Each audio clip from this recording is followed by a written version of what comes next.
নির্বাচন কমিশনকে জানাতে চাই, আপনারা যারা রাজনৈতিক নেতৃবৃন্দের ভাষায় কথা বলছেন, আমরা বলবো ওই পথ ছেড়ে দিয়ে আপনি রাজপথে আসুন।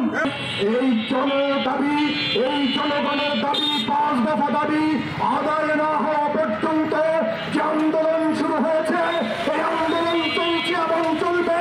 এই আন্দোলনের মাধ্যমে এই দাবি আমরা আদায় করে ছাড়ব ইনশাআল্লাহ। আমরা মনে করি জুলাই প্রক্লেমেশন ঘোষণা করতে হবে। তা না করা হলে আপনারা রক্তস্নাতক যে পর্যায়ে ক্ষমতায় আসীন হয়েছেন, আপনারাও প্রশ্নবিদ্ধ হবেন। সেজন্যই অনতি বিলম্বে জাতীয় জুলাই সনদের স্বীকৃতি দিতে হবে।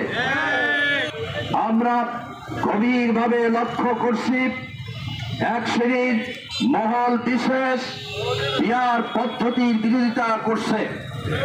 আমরা পরিষ্কার ভাষায় জানাতে চাই, নির্বাচন কমিশনকে জানাতে চাই, আপনারা যারা রাজনৈতিক নেতৃবৃন্দের ভাষায় কথা বলছেন, আমরা বলবো ওই পথ ছেড়ে দিয়ে আপনি রাজপথে আসুন।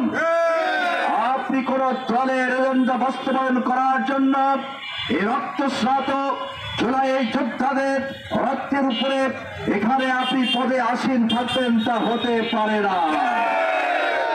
সংগ্রামী নীলফামারীবাসীর আমরা চাই লেভেল প্লেইং ফিল্ডের মাধ্যমে আগামী নির্বাচন সুষ্ঠু এবং নিরপেক্ষ নির্বাচনের ব্যবস্থা করতে হবে। বাংলাদেশের সংবিধানে রয়েছে সাম্য, মানবিক মর্যাদা এবং ন্যায় বিচার।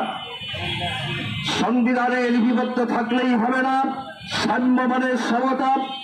আগামী নির্বাচনকে কেন্দ্র করে অবশ্যই লেভেল প্লেইং ফিল্ড তৈরি করতে হবে। এদেশ আমাদের সবার, এদেশ কোন শ্রেণী বিশেষের, কোন রাজনৈতিক মহলের এককের নয়। সুতরাং অবশ্যই অন্তর্বর্তীকালীন সরকারকে গভীরভাবে পর্যালোচনা করে দেশ ও জাতির স্বার্থে পিয়ার পদ্ধতি অনতি বিলম্বে আমাদের কাছে ঘোষণা করতে হবে।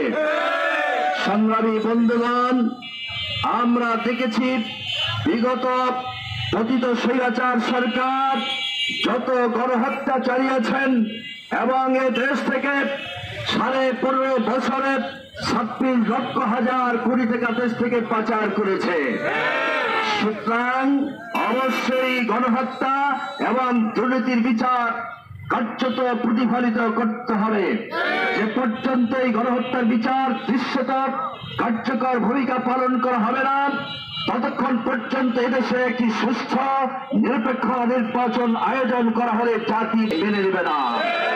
সংগ্রামী বন্ধুগণ, আমরা দেখেছি পতিত স্বৈরাচার সরকারকে যারা টিকিয়ে রাখার ব্যবস্থা করেছিল এবং 14 দলীয় জোটের সমস্ত রাজনৈতিক কার্যক্রমকে নিষিদ্ধ করতে হবে। কিন্তু ইদানিং লক্ষ্য করা গেছে, যারা আওয়ামী লীগ সরকারকে আবারও পুনর্বাসন বাংলাদেশে করতে চান, আমরা পরিষ্কার ভাষায় বলে দিতে চাই, এদেশ আমাদের সকলের। এদেশ স্বাধীনতার যুদ্ধের সময়ে রক্ত সাথেই বাংলাদেশকে স্বাধীন করে 54 বছর আপনি লালন করেছেন। আর জুলাই সনদের স্বীকৃতি না দেওয়া হলে আপনি 54 মাস লালন করবেন না, তা হতে পারে না।